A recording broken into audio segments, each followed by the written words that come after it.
Bonjour, on va continuer la correction de la série des exercices que je vous ai donné la dernière séance. Donc nous sommes arrivés à l'exercice 2. Alors considérons la fonction f définie par f de x est égal à x carré moins 6x plus 5 sur x moins 1 si x est différent de 1. Pour 1, l'image de 1, f de 1 est égal à moins 4. Déterminer le domaine de définition de f. Alors on a la fonction f de x est égal à x carré moins 6x plus 5 sur x moins 1. Alors pour x différent de 1. Donc premièrement, et on a f de 1 est égal à moins 4. Domaine de définition de f.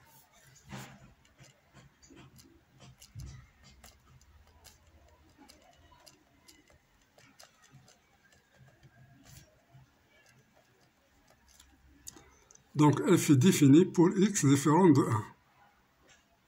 Donc x appartenant au domaine de f, c'est seulement si. Alors qu'est-ce qu'on a ici? Alors pour x différent de 1, on a f de 1 est égal à moins 4. X appartenant à D, c'est seulement si f de x appartenant à R. C'est-à-dire f de x existe. Mais ici, pour x différent de 1, on n'a pas de valeur.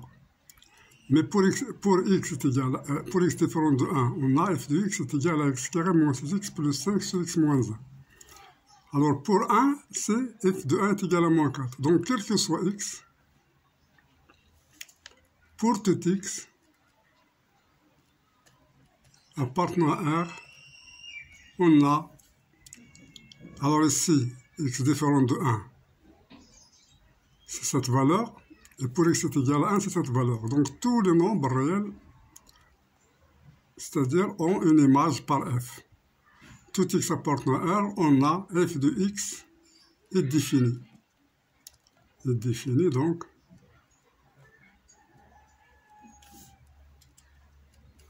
Domaine de f est égal à R.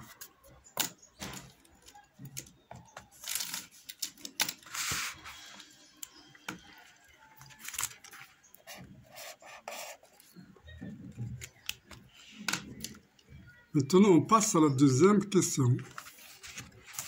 La deuxième question, petit a, limite, on va calculer limite de f de x quand x tend vers 1. f de x quand x tend vers 1. Alors, on a limite de f de x quand x tend vers 1 est égal à la limite de x carré moins 6x plus 5 sur x moins 1 quand x tend vers 1. Alors si je remplace directement, je trouve 1 au carré moins 6 fois 1 plus 5 est égal 5 plus 1 c'est 6, 6 moins 6 c'est 0. Et 1 moins 1 c'est 0. Donc 0 sur 0 forme indéterminé. Donc ce que je dois faire la factorisation.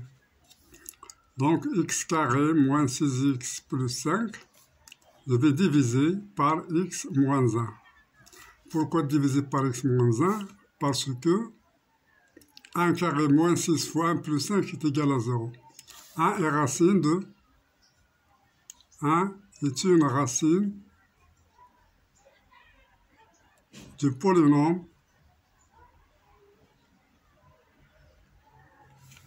x carré moins 6x plus 5. Donc, je vais faire la division. Parce que si je remplace par 1, j'ai 1 au carré, moins 6 fois 1 plus 5, je trouve que c'est égal à 0. Donc, c'est une racine. Donc, je peux diviser par x moins 1. Voilà, vous avez vu ça dans 5e année. Donc, on fait la division. X carré sur x, c'est x. X fois x, c'est x carré, donc c'est moins x carré. x fois moins 1, c'est moins x, donc je multiplie par moins, donc c'est plus x. Je fais la somme, ça c'est 0, moins 6x plus x, c'est moins 5x, plus 5. Donc ici c'est moins 5, moins 5x fois moins 1, c'est plus 5x. Moins 5 fois moins 1, c'est 5, fois moins, c'est moins 5. Je fais la somme, 0, ça c'est 0. Donc, x au carré, moins 6x plus 5 est égal à x moins 1, facteur de x moins 5. Maintenant, je reviens sur la limite. Donc, limite de x carré moins 6x plus 5 sur x moins 1 quand x tend vers 1 est égal à la limite de x moins 1 facteur de x moins 5 sur x moins 5 quand x tend vers 1. Alors, si je simplifie par x moins 5, elle me reste... Alors, c'est x moins... Voilà, c'est sur moins 1. Donc, je simplifie ça. Donc, il me reste limite de x moins 5 quand x tend vers 1, qui est égal à 1 moins 5, qui est égal à moins 4. Donc, la limite de f de x quand x tend vers 1 est égal à moins 4.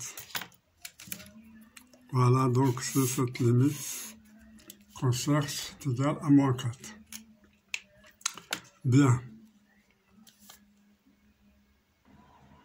Bien, donc maintenant on passe à la question B.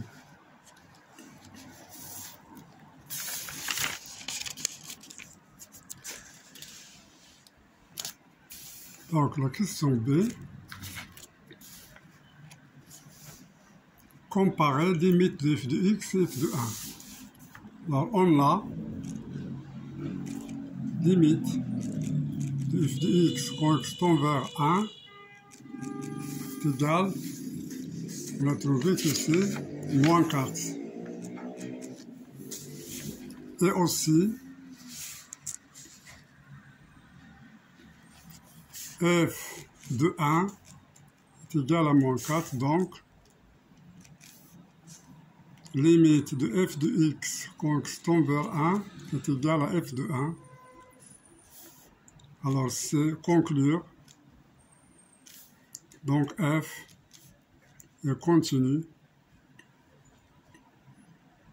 en 1. Voilà, c'est ça la remarque. Car limite de f de x est égale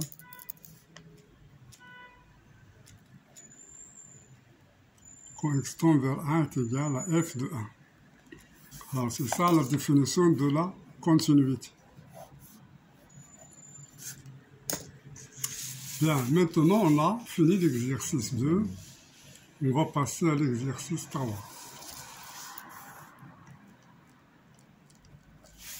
Dans l'exercice 3, donc on a la fonction f de x est égal sinus de pi fois x sur x moins 1.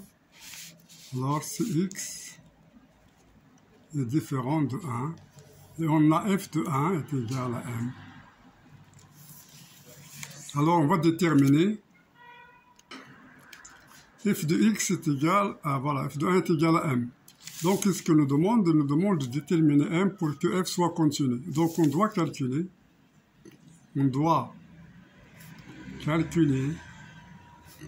limite de f de x quand x tend vers 1 et faire limite de f de x quand x tend vers 1 est égal à f de 1 pour que f soit continu en 1. Et en tirer la valeur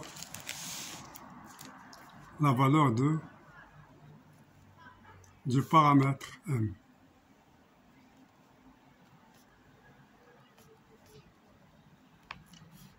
qui est demandé. Donc, je dois calculer la limite.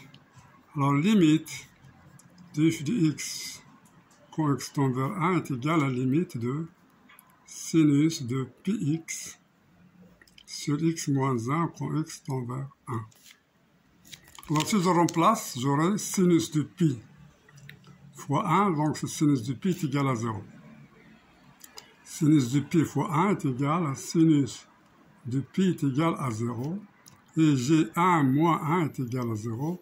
Donc, 0 sur 0 forme indéterminé. Donc, comment enlever cette indétermination? Alors, on a sinus de px. Donc, sinus de px, mais px, ça ne se tourne pas vers 0. Px, ça tombe vers pi. Donc, moi, je vais utiliser limite de sinus de x sur x quand x tend vers 0 est égal à 1. Ça, c'est connu. Ça, c'est connu. Donc, je vais l'utiliser. Mais je n'ai pas ici 0. 0. Ici, j'ai 0. X moins 1, c'est 0. Mais ici, c'est pi. Ce n'est pas 0. Mais je sais une formule. On sait que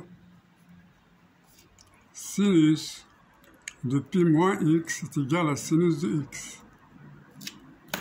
Vous avez vu ça en trigonométrie. Donc, c'est ce que je vais utiliser. Donc, limite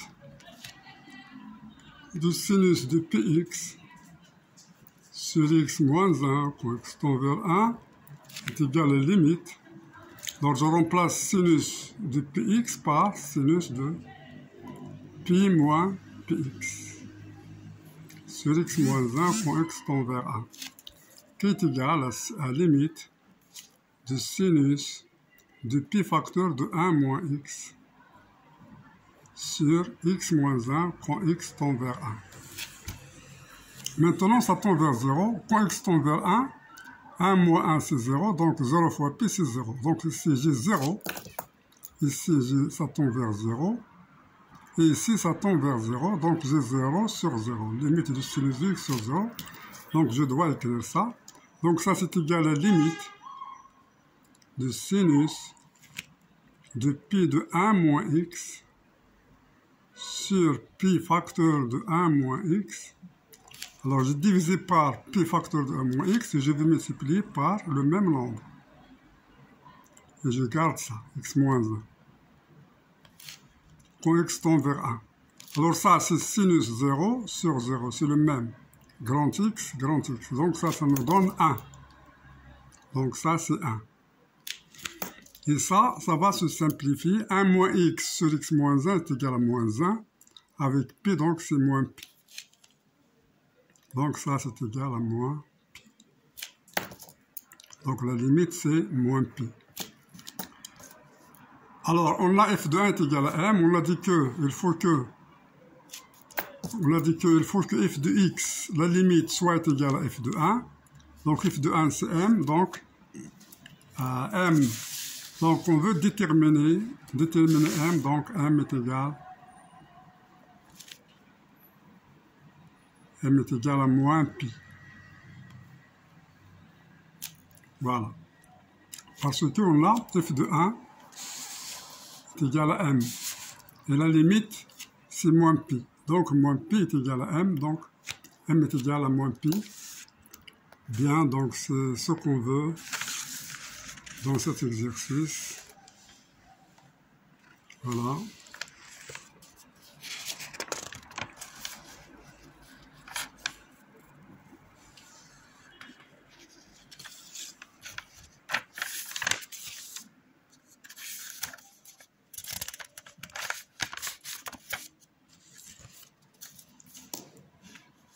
Merci pour votre attention et à la prochaine séance, Inch'Allah.